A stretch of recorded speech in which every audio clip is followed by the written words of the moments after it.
का स्वागत है आपका विक्रम टॉक्स में।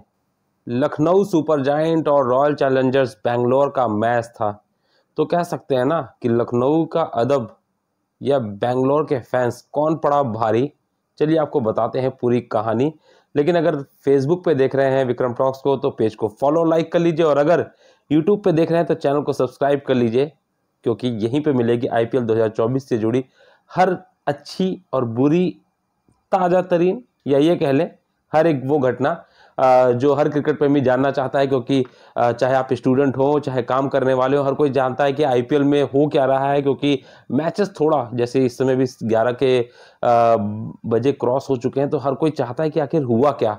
तो इसके लिए विक्रम टॉक्स को जरूर फॉलो कर लीजिए, क्योंकि सुबह अगर आप उठ रहे हैं, चाहे स्कूल जा रहे हैं, ऑफिस जा रहे हैं, उससे पहले आप जरूर देखना चाहते हैं कि हुआ क्या। तो यहाँ पता चल जाएगा आपको कि क्या क्या हुआ मैच में, क्योंकि बहुत शॉर्ट में और बहुत विस्तृत तरीके से बता देंगे कि आखिर किसने किसको कैसे और कब कहां कहां मैच अलट और पलट गया।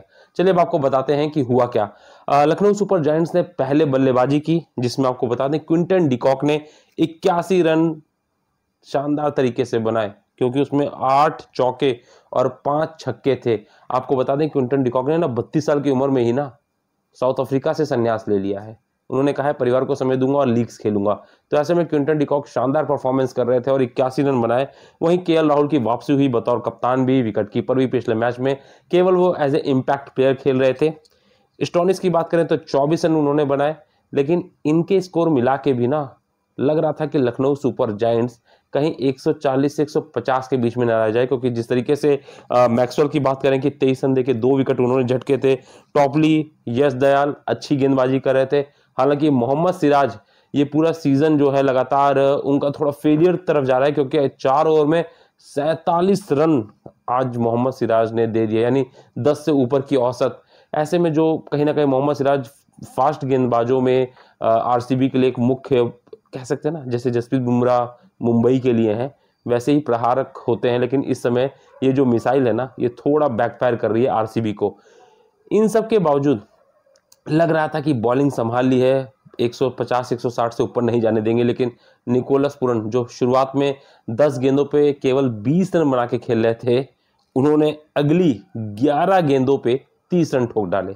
जी हाँ, आपको बता दें उसमें उन्होंने 5 छक्के जड़े, जिसके चलते स्कोर जो था ना 160-70 नहीं बल्कि 182 रन का टारगेट दे गया आरसीबी को। 181 रन 5 विकेट पे बनाए, जिसमें आपको बता दें कि जो पहला विकेट था, जो शुरुआत हुई थी एलएसजी की बहुत अच्छी हुई थी, अरशद की साझेदारी दोनों के बीच में 53 रन पे पहला विकेट गिरा था, 73 रन पे दूसरा विकेट गिरा था। उसके बाद 143 148 पे गिरा। उसके बाद फिर गिरने की विकेट नौबत ही नहीं आई, क्योंकि निकोलस पुरन ने शानदार तरीके से अंतिम जो कहते हैं ना कि एज जहां पे लिया वो यहीं पे एज ले लिया। कि उन्होंने 11 गेंदों पे, पहले 10 गेंदों पे केवल 20 रन थे, फिर 11 गेंदों पे जो उन्होंने 30 रन बनाए, उसके चलते 182 तक न केवल पहुंची बल्कि सबसे अच्छी बात यह रही कि उसको फिर बचा भी गई। जी आपको बता दें कि लखनऊ सुपर जायंट्स ने आज आरसीबी को हरा दिया, और बहुत बुरे तरीके से नहीं कह सकते, बुरे तरीके से कह भी लेंगे, क्योंकि अगर लोमरोन ने वो पारी ना खेली होती 33 रनों की, तो शायद और भी बुरे तरीके से हारती आरसीबी। क्योंकि जब बल्लेबाजी के लिए आरसीबी उतरी ना, तो शुरुआत तो बहुत धांसू रही।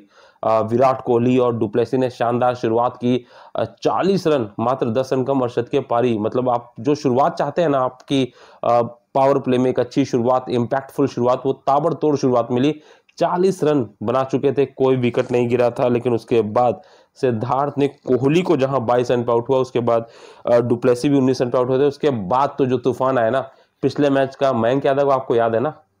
अगर नहीं याद है ना तो याद कर लीजिए कि जल्दी ही, क्योंकि अब ये ना इंटरनेशनल क्रिकेट में भी ना भारतीय टीम के लिए धूम मचाने वाला है। हालांकि जैसे हमने उमरान मलिक को देखा है कि बहुत ज्यादा सक्सेसफुल हुए, लेकिन फिर भी उनको खेलने का मौका मिला, क्योंकि उनके पास स्पीड भी थी और आईपीएल के कुछ सीजन में उन्होंने अच्छा किया। तो इस बार आईपीएल 2024 की एक खोज तो निश्चित है कि वो खोज मयंक यादव है, क्योंकि जिस गति से वो फेंक रहे हैं, आज उन्होंने आईपीएल 2024 की सबसे तेज, जी हाँ ध्यान से सुन लीजिएगा, आईपीएल 2024 की सबसे तेज गति की गेंद फेंक दी है, 156 किलोमीटर प्रति घंटे की। इसी आईपीएल में ना उमरान मलिक भी अभी तक ये नहीं फेंक पाए हैं। कॉडजे की बात करें, पैट कमिंस की बात करें, मिचेल स्टार्क की बात करें, जितने भी तूफानी गेंदबाज है ना, अभी तक कोई 156 पे नहीं पहुंच पाया है, बल्कि 155 भी नहीं पहुंच पाया था जो पिछले मैच में मयंक यादव ने 155 किलोमीटर की प्रति घंटे की रफ्तार से गेंद फेंकी थी, वो आईपीएल 2024 की थी। आज उन्होंने अपने ही रिकॉर्ड को तोड़ दिया और ये बहुत बड़ी अचीवमेंट है उनके लिए कि जिस तरीके से वो आईपीएल खेल रहे हैं और उसमें इस तरीके की इतने दिग्गज खिलाड़ी गेंदबाज होने के बावजूद वो इस समय सर्वप्रथम चल रहे हैं। और केवल गेंदबाजी में स्पीड नहीं आ रही, बल्कि बिना एक तरह से आप सोचिए अंडर 8 7 8 के अंदर उनका जो है वो औसत चल रहा है गेंदबाजी में। और उन्होंने 3 शानदार विकेट झटके, हालांकि वो 4 विकेट हो जाते अगर दिनेश कार्तिक का एलपीडब्ल्यू जो अंपायर ने दिया था उस पर डीआरएस नया कि दिनेश कार्तिक ने लिया तो 4 विकेट वो ले लेते, क्योंकि 3 ओवर में 13 रन देके 3 विकेट उन्होंने ले चुके थे, जिसके चलते कमर टूट गई आरसीबी को और मैच में काफी हद तक पीछे हो गई थी। क्योंकि मैक्सवेल, जिनसे बहुत उम्मीद रहती है, गेंदबाजी में उन्होंने शानदार 2 विकेट लिए थे, उनको शून्य पे बोल्ड कर दिया। और केवल मैक्सवेल को नहीं, बल्कि जो कैमरन ग्रीन तेज तर्रार जो पारी खेलते हैं उनको भी 9 रन पे यादव ने आउट करके दिखा दिया कि किस तरीके से आज वो तूफान मचा रहे हैं। और एलएसजी के लिए एक ब्रह्मास्त्र, जहां हमने कहा ना सिराज की मिसाइल बैकफायर करी है, यहां पे वो ब्रह्मास्त्र बन चुके हैं मयंक यादव। और अगर आप भी मयंक यादव के बारे में कुछ कहना चाहते हैं तो कमेंट बॉक्स में जाके जरूर इनके बारे में बताइए और लाइक भी कर दीजिए, क्योंकि मयंक यादव जिस तरीके से खेल रहे हैं, लखनऊ का ब्रह्मास्त्र शामिल होने वाला है। और शायद आईपीएल में जैसे आज बात की जाए ना, अंक तालिका में भी एलएसजी को ऊपर चौथे टॉप 4 में वो टीम आ चुकी है। और वहीं आरसीबी फिर से दुखी होंगे फैंस उनके, क्योंकि फिर से वो 9वें नंबर पे ही है। 2 अंक जो पाई है, एक मैच जीती थी, उससे नीचे केवल एक ही टीम है मुंबई इंडियंस, जो अब तक तीनों मैच हारी है। तो 9वें नंबर पे फिर से आरसीबी की जो एक शुरुआत थी, सब लोग सोच रहे थे कि महिला वुमेन्स प्रीमियर लीग में आईपीएल में जो आरसीबी ने न केवल मैच बल्कि टूर्नामेंट को जीता, शायद 16 साल बाद यहां भी कुछ हो जाए, लेकिन अभी फिलहाल ऐसा कुछ होते नहीं दिख रहा। 9वें नंबर पे है और जब ऐसे 9वें नंबर पे आप समझ सकते हैं कितना कष्ट हो रहा होगा। आज विराट कोहली फिर से दुखी थे, पिछले मैच में 83 रन की पारी खेली थी। अब सबसे बड़ी बात चलिए आपको बता देते हैं कि जब 40 रन पे 1 विकेट था और वहां से 58 रन पे जब 4 विकेट हुए ना, तो मैच लगभग ना आरसीबी हार चुकी थी।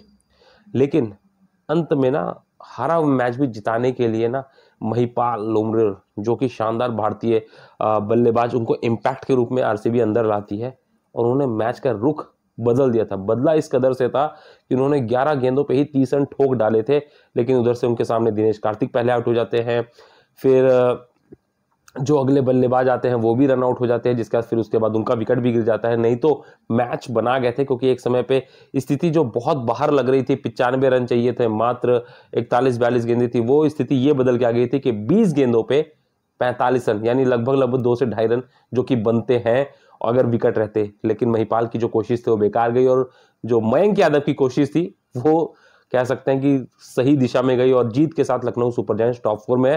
तो बने रहिए और आईपीएल 2024 की खबरें देखते रहिए।